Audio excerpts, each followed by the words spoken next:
Right, so what is the Pheniks Life Saving Army and why do I do it?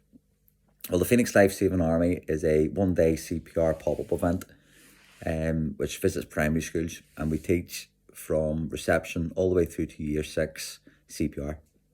We teach the importance of knowing CPR, the dangers of sudden cardiac arrest, but also an introduction to Defib. I think it's really important, and the fact that when I go in, on most occasions, I bring friends and volunteers from the emergency services with me on their days off, may I add, is testament to how important it is. Another testament to how important it is the fact that by summer this year, now bear in mind when we started in January, is that we'll have trained over 8,500 kids before the summer holidays, and that number is going to continue to grow when more schools come in. It's really, really good. It's a great day. Now, reception to year 4, bringing teddies, and now the excitement that creates and the build up to the event is really, really good. And to be honest, I underestimate the impact it was going to have just by them bringing the teddy in. And one of the reasons to do that is it gets them to do the CPR on a teddy, but also them teddies go home with them, so they can demonstrate to their mums or dads or aunties and uncles or anyone to listen really what they've learnt in school that day, using the same teddy that they were trained on. So it's helped me raise awareness and the importance of CPR. 5 and 6 then, years 5 and 6 get to use actual CPR mannequins. They go into a little bit more depth, and they also learn the recovery position and how to introduction to defibs as well. Now, defibs is a funny one because a lot of the schools that I go to don't actually own a defibrillator, which I think is actually a little bit frightening.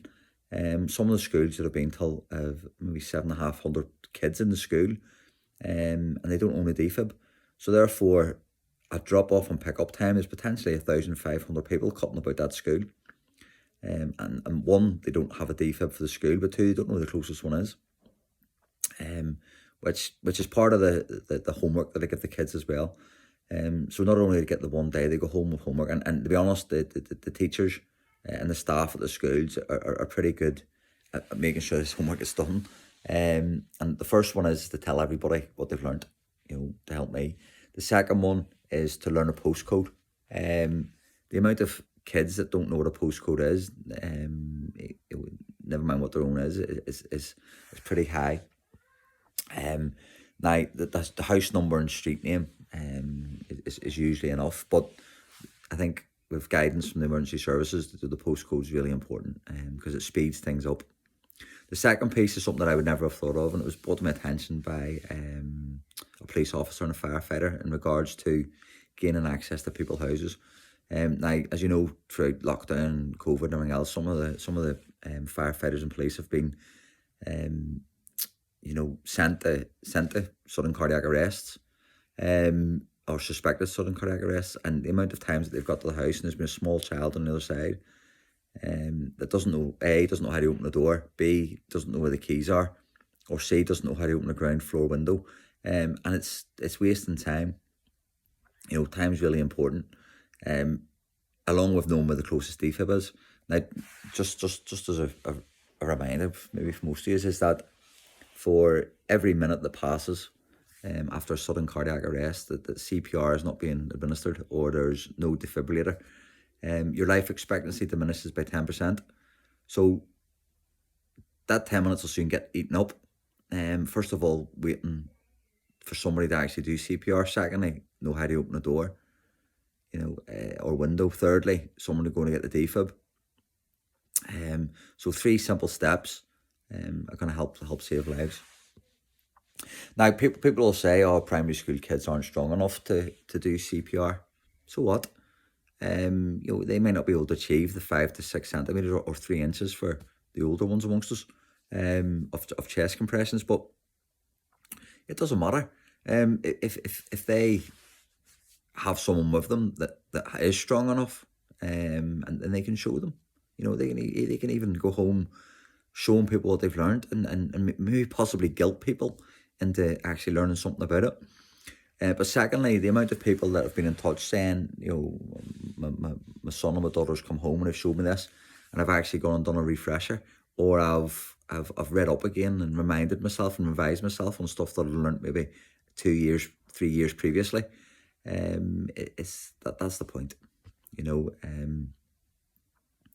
And eventually one day that kid that can't achieve the full compression at the minute, you know, will. I mean, they're going to grow up and get bigger and stronger, and they're going to be able to do that. The other one that was pretty interesting, to be honest, is the amount of adults that have questions in regards to CPR.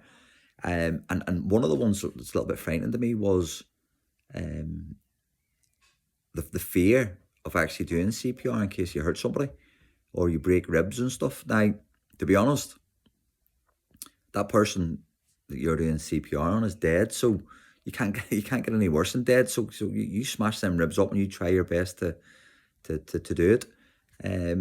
You don't always break ribs. Some people have said, "Oh, I was taught that if I'm not breaking ribs, then I'm not doing it right." Well, you know, each to their own, but that's not something the message I try and portray.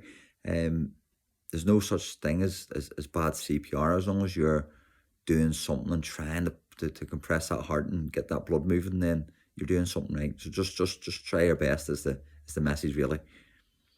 So how does it work then? You know, you turn up one full day. Primary or the reception to year 4 get 30 minutes. Year 5 and 6 get 45 minutes to an hour because they go into a bit more depth. And I also do recovery position and spend a little more time on the defibrillator with them. And it works really well. It's motor through the whole school in a day and then disappear. Again, as I said, don't do it on my own. So I want to say thank you to all the boys and girls, the emergency service that have actually come in and helped with me. If you are a member of the emergency service and you manage to see this video and you want to help me in Bolton, then please, or Manchester, then please get in touch. I can never have enough because people's shifts lie differently. And they normally come in on their days off. So get in touch. I want to say thank you to all the schools that have had me in, and the schools that I'm going to be visiting over the next few months and onwards, because I'm going to keep this going. And finally, I want to say thanks to the kids. First of all, for paying attention and learning what I'm there to teach, but also for going home and doing your homework and showing everybody what you've learned. The amount of videos I've had of parents and the amount of videos and messages I've had about saying thank you and how it's prompted them to go and do something is huge. So it's clearly working. Remember, get in touch. If you're from a school as well and you're watching this video and you want me to come in, get in touch and we'll try and work something out. I give up one day a week to do this. Now, to be honest, I reckon I could give up 3 days a week work and I would still have a waiting list. So there you go. Anyway, take care and thank you very much.